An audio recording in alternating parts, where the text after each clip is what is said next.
Hello friends, ಈ ವಿಡಿಯೋದಲ್ಲಿ ಬಂದು ನೀವು ಬರ್ಡ್ಸ್ದು colony breeding versus individual breeding ಅಂದರೆ ಕಾಲನಿ ಬ್ರೀಡಿಂಗ್ ಹಾಕಿದ್ರೆ ನಿಮಗೆ ರಿಸಲ್ಟ್ ಬರುತ್ತಾ, ಮತ್ತು ಅದರ ಅಡ್ವಾಂಟೇಜಸ್ ಏನು, ಡಿಸ್ಅಡ್ವಾಂಟೇಜಸ್ ಏನು ಅಂತ, ಮತ್ತು ಇಂಡಿವಿಜುವಲ್ ಬ್ರೀಡಿಂಗಲ್ಲಿ ಅಡ್ವಾಂಟೇಜಸ್ ಏನು, ಡಿಸ್ಅಡ್ವಾಂಟೇಜಸ್ ಏನು, ಮತ್ತು ಬ್ರೀಡಿಂಗ್ ರಿಸಲ್ಟ್ ಹೆಂಗೆ ಬರುತ್ತೆ ಅಂತ ಈ ವಿಡಿಯೋದಲ್ಲಿ ತಿಳಿಸ್ಕೊಟ್ಟಿದ್ದೀನಿ.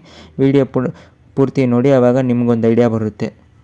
ಇವಾಗ ಫಸ್ಟು ಬಂದು ಕಾಲನಿ ಬ್ರೀಡಿಂಗ್ ನೋಡೋಣ. ಕಾಲನಿ ಬ್ರೀಡಿಂಗ್ ಹಾಕೋದ್ರಿಂದ ಫಸ್ಟ್ ಅಡ್ವಾಂಟೇಜಸ್ ಏನಂದರೆ, ನೀವು ಲೋ ಬಜೆಟಲ್ಲಿ ಅಂದರೆ ನೀವು ಜಾಸ್ತಿ ಗೂಡು ಇಕ್ಕಂಗಿಲ್ಲ. ಒಂದು ರೂಮು ಇಲ್ಲ ಅಂದರೆ ಒಂದು 10 ಅಡಿ ಇರೋ ಜಾಗದಲ್ಲಿ ಬಂದು ಒಂದು ಮೆಶ್ ಹಾಕಿ ಒಂಥರ ಅದ್ರ ಮನೆ ಥರ ಮಾಡಿಬಿಟ್ರೆ ಸಾಕು. ನಿಮಗೆ ಕಾಲನಿ ಬ್ರೀಡಿಂಗಲ್ಲಿ ಅದು 10 ಪೇರ್ಸ್ ಅಂದರೆ 10 ಜೊತೆ ಇಲ್ಲಾಂದರೆ ಒಂದು 5 ಜೊತೆ ಅಂದರೆ ನೀವು ಬಿಡ್ಬೋದು ಅದ್ರೊಳಗೆ. ಆ ಥರ ಬಿಡೋದ್ರಿಂದ ಬಂದು ನಿಮಗೆ ಕಾಸ್ಟ್ ಎಫಿಷಿಯೆಂಟ್ ಕಮ್ಮಿ ಆಗುತ್ತೆ. ಇನ್ನೊಂದು ಏನಂದರೆ ಟೈಮ್ ಸೇವಿಂಗ್. ಅಂದರೆ ನೀವು ಇಂಡಿವಿಜುವಲ್ ಬ್ರೀಡಿಂಗಲ್ಲಿ ಬಂದರೆ ನೀವು ಒಂದೊಂದು ಕೇಜಲ್ಲಿ ಇಕ್ಬೇಕು. ಇದರಲ್ಲಿ ಹಂಗಿಲ್ಲ. ಏನಂದರೆ ಇದರಲ್ಲಿ ಬಂದು ಒಂದು ಬುಟ್ಟಿ ಥರ ಇಕ್ಬಿಟ್ಟು ಅದರಲ್ಲಿ ಊಟ ಹಾಕ್ಬಿಟ್ರೆ ಸಾಕು. ಒಂದು 4-5 ಬುಟ್ಟಿ ಇಕ್ಬಿಟ್ರೆ ಅದರಲ್ಲಿ ಅದು ತಿನ್ಕೊಂಡಿರುತ್ತೆ. ಮತ್ತು ನೀರು ಇಕ್ಬಿಟ್ರೆ ಸಾಕು, ಕರೆಕ್ಟಾಗಿ ಅದು ತಿನ್ಕೊಂಡಿರುತ್ತೆ. ಮತ್ತು ಡಿಸ್ಅಡ್ವಾಂಟೇಜ್ ಅಂತ ನೋಡೋಕೆ ಬಂದರೆ ಇದ್ರ ಕಾಲನಿ ಬ್ರೀಡಿಂಗಲ್ಲಿ ಏನಂದರೆ ಫಸ್ಟ್ ಬರೋದು ಬಂದು ನಿಮ್ಗೆ ಫೈಟಿಂಗ್ ಪ್ರಾಬ್ಲಮ್. ಅಂದರೆ ಒಂದೊಂದು ಪೇರು ನೀವು ಜಗಳ ಆಡೋಕ್ಕೆ ಸ್ಟಾರ್ಟ್ ಮಾಡುತ್ತೆ. ಅಂದರೆ ಅದು ಒಂದೊಂದು ಗೂಡಲ್ಲಿ ಅದು ಮೊಟ್ಟೆ ಹಾಕಿರುತ್ತೆ, ಇದು ಹೋಗಿ ತಳ್ಳಿಬಿಡೋದು, ಆ ಥರ ಎಲ್ಲ ಮಾಡುತ್ತೆ, ಜಗಳ ಬರುತ್ತೆ ಕಾಲನಿ ಬ್ರೀಡಿಂಗಲ್ಲಿ. ಇನ್ನೊಂದು ವಿಷಯ ಏನು ಡಿಸ್ಅಡ್ವಾಂಟೇಜ್ ಅಂದರೆ ಕಾಲನಿ ಬ್ರೀಡಿಂಗಲ್ಲಿ ಈ ಥರ ನೀವು ಪೇರ್ಸ್ ಎಲ್ಲ ಅಂದರೆ ಇದು ನೀವು ಬರ್ಡ್ಸ್ ಬಂದು ನೀವು ಜೊತೆ ಮಾಡಿಸಿರ್ತೀರಲ್ಲ, ಅದು ಬಂದು ಒಂದೊಂದು ಜೊತೆನೂ ಜಗಳಾಡೋಕ್ಕೆ ಸ್ಟಾರ್ಟ್ ಮಾಡಿ ಮತ್ತು ಅದು ಮೊಟ್ಟೆ ತಳ್ಳಿಬಿಡೋದು ಆ ಥರ ಎಲ್ಲ ಮಾಡುತ್ತೆ.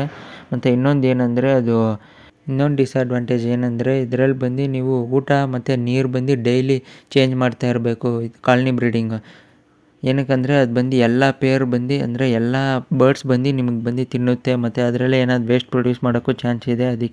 ಅದರಿಂದನೇ ನಿಮ್ಗೆ ರೋಗ ಬರೋಕ್ಕೂ ಬರ್ಡ್ಸ್ಗಳಿಗೆ ಚಾನ್ಸ್ ಇದೆ. ಕಾಲನಿ ಬ್ರೀಡಿಂಗಲ್ಲಿ ನೀವು ಕ್ಲೀನಿಂಗ್ ಅಂತ ಬಂದರೆ ಅದು ಬಂದು ನೀವು ಒಳಗೆ ಹೋಗೋದೇ ಕಾಲನಿ ಒಳಗೆ ಹೋಗ್ಬಿಟ್ಟು ಒಂದ್ಸಲಿ ಗೂಡಿಸಿ ಮತ್ತು ಕ್ಲೀನ್ ಮಾಡಿ ನೀರು ಹಾಕ್ಬಿಟ್ರೆ ಸಾಕು. ನಿಮಗೆ ಬಂದು ಟೈಮು ಕಮ್ಮಿ ಬರುತ್ತೆ ಇದು ಕಾಲನಿ ಬ್ರೀಡಿಂಗ್ ಕ್ಲೀನಿಂಗಲ್ಲಿ. ಕಾಲನಿ ಬ್ರೀಡಿಂಗಲ್ಲಿ ಬಂದು ಬರ್ಡ್ಸ್ ಹೆಂಗೆ ಜೊತೆ ಆಗುತ್ತೆ ಅಂದರೆ, ನೀವು ಜಾಸ್ತಿ ಬರ್ಡ್ಸ್ ಬಿಡೋದ್ರಿಂದ ಅದಾದೇ ಚೂಸ್ ಮಾಡ್ಕೊಳುತ್ತೆ, ಇದೇ ನನ್ನ ಜೋಡಿ ಅಂತ ಅದು ಚೂಸ್ ಮಾಡ್ಕೊಳುತ್ತೆ. ಇಲ್ಲಾಂದರೆ ನೀವು ಪೇರ್ ಮಾಡಿನೂ ಕಾಲನಿ ಬ್ರೀಡಿಂಗ್ ಒಳಗೆ ಹಾಕ್ಬೋದು ಬರ್ಡ್ಸ್ನ. ಇವಾಗ ಬ್ರೀಡಿಂಗ್ ರಿಸಲ್ಟ್ ಬಂದು ಕಾಲನಿ ಬ್ರೀಡಿಂಗಲ್ಲಿ ಹೆಂಗಿರುತ್ತೆ ಅಂದರೆ, ರಿಸಲ್ಟ್ ಬಂದು ನಿಮ್ಗೆ ಸಿಗುತ್ತೆ. ಮರಿಗಳು ಬಂದು ನಿಮ್ಗೆ ಹ್ಯಾಚ್ ಆಗುತ್ತೆ. ಒಂದೊಂದು ಸಲ ಮಾತ್ರ ಏನು ಮಾಡುತ್ತೆ, ಪೇರೆಂಟ್ಸ್ ಬಂದು ಮೊಟ್ಟೆ ತಳ್ಳಿಬಿಡೋದು ಮತ್ತು ಬೇರೆ ಪೇರ್ ಬಂದು ಅದ್ರ ಜಗಳಾಡೋದು ಆ ಥರ ಸ್ವಲ್ಪ ನಡೆಯುತ್ತೆ.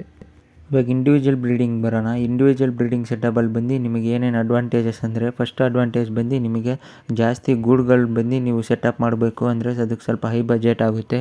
ಇನ್ನೊಂದು ವಿಷಯ ಏನಂದರೆ, ನೀವು ಇದರಲ್ಲಿ ಬಂದು ಟೈಮ್ ಸ್ಪೆಂಡ್ ಮಾಡಬೇಕು ಜಾಸ್ತಿ. ಏನಕ್ಕಂದರೆ ಜಾಸ್ತಿ ಗೂಡು ಇರೋದ್ರಿಂದ ಬಂದು ನಿಮಗೆ ಫುಡ್ಡು ಎಲ್ಲ ಗೂಡಿಗೆ ಇಕ್ಬೇಕು ಮತ್ತು ನೀರು ಚೇಂಜ್ ಮಾಡಬೇಕು, ಆ ಥರ ಆಗುತ್ತೆ. ಇನ್ನೊಂದು ವಿಷಯ ಏನಂದರೆ, ಇದು ಇಂಡಿವಿಜುವಲ್ ಬ್ರೀಡಿಂಗಲ್ಲಿ ಬಂದು ನೀವು ಊಟ ಬಂದು 2 ದಿವಸಕ್ಕೆ ಒಂದು ಸಲಿನೂ ಚೇಂಜ್ ಮಾಡ್ಬೋದು ಮತ್ತು ನೀರು 2 ದಿವಸಕ್ಕೆ ಒಂದು ಸಲಿನೂ ಚೇಂಜ್ ಮಾಡ್ಬೋದು. ಮತ್ತು ಇನ್ನೊಂದು ಏನಂದರೆ ಕ್ಲೀನಿಂಗ್ ಅಂತ ಬಂದರೆ, ಇದಕ್ಕೆ ಬಂದು ಒಂದೊಂದು ಕೇಜಿಗೂ ನೀವು ಸಪ್ರೇಟ್ ಕ್ಲೀನ್ ಮಾಡ್ತಾ ಇರಬೇಕು. ಆವಾಗಲೇ ಅದು ಬರ್ಡ್ಸ್ ಬಂದು ಹೆಲ್ದಿಯಾಗಿರೋದು. ಮತ್ತು ಕ್ಲೀನ್ ಮಾಡ್ದಿಲ್ಲ ಬಿಟ್ರೇನು ನಿಮಗೆ ರೋಗನೂ ಬರುತ್ತೆ ಬರ್ಡ್ಸ್ಗಳಿಗೆ. ಮತ್ತು ಇನ್ನೊಂದು ಅಡ್ವಾಂಟೇಜು ಇಂಡಿವಿಜುವಲ್ ಬ್ರೀಡಿಂಗಲ್ಲಿ ಏನಂದರೆ, ನೀವು ಬಂದು ಒಂದು ಬರ್ಡ್ಸಿಗೆ ರೋಗ ಬಂತಂದರೆ ನೀವು ಕರೆಕ್ಟಾಗಿ ಇದೇ ಪೇರೆಗೆ ರೋಗ ಬಂದಿದೆ ಅಂತ ನೀವು ಕಂಡುಹಿಡಿಬೋದು.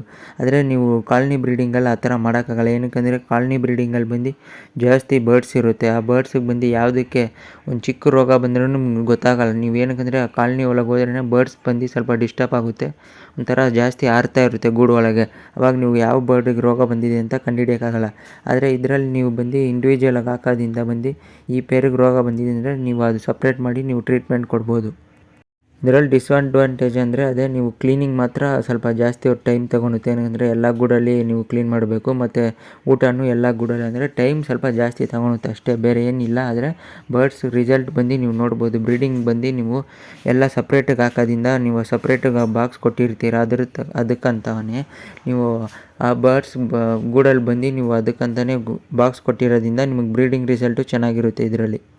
ಇವಾಗ ಕಾಲನಿ ಬ್ರೀಡಿಂಗ್ ಹಾಕೋದ್ರಿಂದ್ರೂ ನೀವು ಹಾಕ್ಬೋದು. ಅದಕ್ಕೆ ಏನಂದರೆ, ಫಸ್ಟು ನೀವು ಬಂದು ಬರ್ಡ್ಸ್ ಬಂದು ಕರೆಕ್ಟ್ ಏಜ್ ಸೈಜಲ್ಲಿ ನೀವು ಬಿಡಬೇಕು ಕಾಲನಿ ಒಳಗೆ. ಆವಾಗಲೇ ನಿಮಗೆ ಬಂದು ಜಗಳ ಬರ್ದಿಲ್ಲ ಆ ಥರ ನೀವು ಮೇಂಟೈನ್ ಮಾಡಬೇಕು. ಮತ್ತು ಫುಡ್ ಬಂದು ಡೈಲಿ ಚೇಂಜ್ ಮಾಡಬೇಕಾಗುತ್ತೆ ಮತ್ತು ವಾಟ್ರನ್ನೂ ಡೈಲಿ ಚೇಂಜ್ ಮಾಡಬೇಕು. ಅಂದರೆ ಇಂಡಿವಿಜುವಲ್ ಬ್ರೀಡಿಂಗ್ ಹಾಕಿದ್ರೆ ನೀವು ಸಪ್ರೇಟ್ ನೋಡ್ಬೋದು. ಮತ್ತು ಇಂಡಿವಿಜುವಲ್ ಬ್ರೀಡಿಂಗಲ್ಲಿ ಬಂದು ನಿಮಗೆ ಅಡ್ವಾಂಟೇಜ್ ಏನಂದರೆ, ಅದೇ ನಾನು ಅನ್ನಲ್ಲ, ಗೂಡು ಬಂದು ಜಾಸ್ತಿ ಇಕ್ಬೇಕು, ಆ ಥರ ಎಲ್ಲ ಮಾಡಬೇಕು. ಮತ್ತು ಇನ್ನೊಂದು ಏನಂದರೆ, ನೀವು ಇದರಲ್ಲಿ ಕಾಲನಿ ಬ್ರೀಡಿಂಗಲ್ಲಿ ಬಂದು ನಿಮಗೆ ಏನಾದ್ರು ಒಂದು ಬರ್ಡ್ಸಿಗೆ ರೋಗ ಬಂತಂದರೆ ನೀವು ಕಂಡುಹಿಡಿಯೋದು ಬಂದು ಸ್ವಲ್ಪ ಕಷ್ಟ ಆಗುತ್ತೆ. ಮತ್ತು ಇನ್ನೊಂದು ಅದೇ ಡಿಸಡ್ವಾಂಟೇಜಸ್ಸು. ನಿಮ್ಮಿಷ್ಟ, ನೀವು ಬಂದು ಕರೆಕ್ಟಿಗೆ ಏಜ್ ಸೈಜಲ್ಲಿ ಬಿಟ್ಟು ನೀವು ಕಾಲನಿ ಬ್ರೀಡಿಂಗು ಮಾಡ್ಬೋದು, ಮತ್ತು ನೀವು ಇದರಲ್ಲೂ ಇಂಡಿವಿಜುವಲ್ ಬ್ರೀಡಿಂಗು ಮಾಡ್ಬೋದು. ಆದರೆ ನನ್ನ ಸಜೆಷನ್ ಏನಂದರೆ ಇಂಡಿವಿಜುವಲ್ ಬ್ರೀಡಿಂಗ್ ಮಾಡೋದ್ರಿಂದ ನಿಮಗೆ ಬರ್ಡ್ಸ್ ರಿಸಲ್ಟ್ ಅಂದರೆ ನೀವು ಬ್ರೀಡಿಂಗ್ ಅಂತ ಬರ್ಡ್ಸ್ ರಿಸಲ್ಟ್ ನೀವು ನೋಡ್ಬೋದು ಅಷ್ಟೇ ಫ್ರೆಂಡ್ಸ್. ಈ ವಿಡಿಯೋ ನೋಡ್ಕೊಂಡು ನೀವು ಯಾವುದು ಚೂಸ್ ಮಾಡ್ತೀರಾ ನೀವು ನೋಡ್ಕೊಳ್ಳಿ, ಮತ್ತು ಯೂಸ್ಫುಲ್ ಆಗಿದ್ದರೆ ಲೈಕ್ ಮಾಡಿ, ಶೇರ್ ಮಾಡಿ, ಮತ್ತು ನನ್ನ ಚಾನಲ್ನ ಸಬ್ಸ್ಕ್ರೈಬ್ ಮಾಡ್ಕೊಳ್ಳಿ.